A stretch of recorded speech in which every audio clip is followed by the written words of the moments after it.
It sounds pretty wild, right? To think that two countries that are now arch enemies were once the closest of friends. I'm talking about Iran and Israel. And this wasn't just some polite diplomatic relationship. We're talking secret meetings between leaders, exchanging gifts, signing clandestine deals. But the most shocking part of it all, the very nuclear program that's at the heart of their conflict today was, believe it or not, originally helped along by the United States and Israel. Okay, so let's just break this down. The whole story is just a study in opposites. What used to be a secret alliance is now a very public, very bitter feud. What started as a nuclear partnership has become a dangerous nuclear rivalry. And a relationship that was built on sharing secrets has completely devolved into a shadow war fought across the Middle East.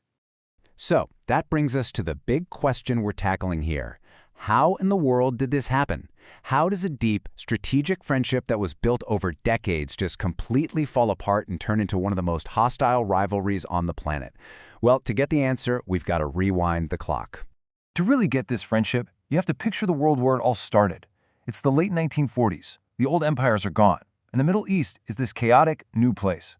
And in the middle of all that chaos, a powerful new idea is taking hold. And that idea was Arab nationalism. The goal was to bring all the Arab countries together into one massive, powerful force. Now, if you were one of the two major non-Arab powers in the region, that's Persian Iran and the brand new Jewish state of Israel, this was a huge, huge problem. The Shah of Iran was worried a united Arab front would threaten his power. And for Israel, it was a straight-up existential threat. So, facing this common threat, Israel's first Prime Minister, David Ben-Gurion, came up with a pretty brilliant strategy. He called it the periphery doctrine. The logic was actually super simple. If your immediate neighbors are hostile, then you should make friends with their neighbors. And if you look at a map, the biggest, most powerful non-Arab country on that periphery was, you guessed it, Iran. This simple idea became the entire foundation of their secret friendship. And what a friendship it was. For the next 30 years or so, these two outsiders built this incredibly powerful, secret alliance that helped them both out enormously.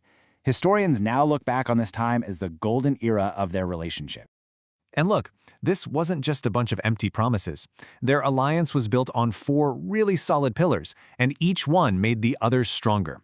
They shared spycraft, they partnered on military technology, they created an economic lifeline for each other, and they developed a deep, secret understanding between their top leaders. The absolute bedrock of the whole relationship was intelligence. The Shah's secret police, the Savak, were feared for a reason, and they needed to be the best. So who do you think trained them in high-tech surveillance and interrogation? Agents from Israel's Mossad.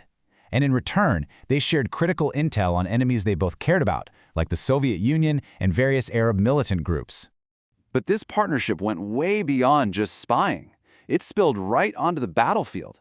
Israel sold Iran cutting-edge weapons that its Arab rivals could only dream of getting their hands on.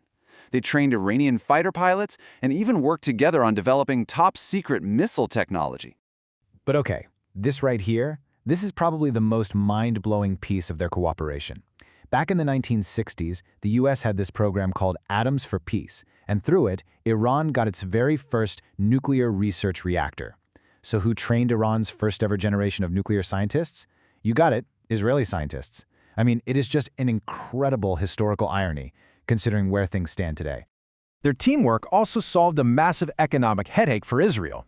See, back in the mid-20th century, Israel was basically being strangled. It desperately needed oil, but its Arab neighbors had a total boycott going. And the main shipping route, the Suez Canal, was controlled by their arch-nemesis, Egypt.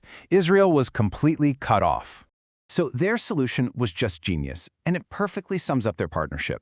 They built a pipeline, a secret pipeline. It was a 50-50 joint venture that ran from the Red Sea to the Mediterranean, completely bypassing the Suez Canal. For Israel, this was literally an economic lifeline. And for Iran, it was a secret backdoor to sell its oil to Europe, smashing the Arab monopoly. The relationship was so tight, but it had to be kept so secret that whenever the Israeli Prime Minister, David Ben-Gurion, would fly to Tehran to meet with the Shah, he'd actually wear a wig as a disguise so the media wouldn't spot him. It just gives you a sense of the incredibly high stakes they were playing with. So for decades, this secret alliance was rock solid. You could take a direct flight from Tel Aviv to Tehran. Israeli engineers and military guys were all over Iran. It honestly seemed like this friendship was unbreakable. And then 1979 happened. and everything changed. And the speed at which it all fell apart is just breathtaking. In January, the Shah, Israel's key ally, is forced to flee. On February 1st, Ayatollah Khomeini comes back from exile to a massive welcome. Just 10 days after that, the Israeli mission in Tehran is stormed. And then, only a week later, PLO leader Yasser Arafat flies into Tehran and is personally handed the keys to that very same building. Just like that, in a few short weeks, 30 years of friendship completely erased.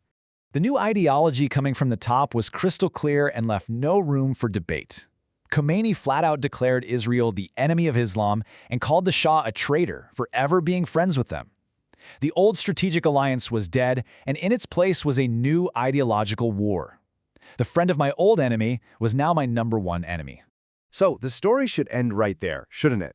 Friendship over, rivalry begins. But there is one final, unbelievable twist to this whole saga. A year after the revolution, Iran gets invaded by its neighbor Iraq, which was led by Saddam Hussein. All of a sudden, Khomeini's brand new Islamic Republic is desperate for weapons. And who, in one last, ironic use of the enemy of my enemies, my friend logic, secretly sold him those weapons? Israel. Yeah. For Israel, the thinking was simple. Saddam Hussein was the bigger, more immediate threat, so they armed Iran to bleed him dry.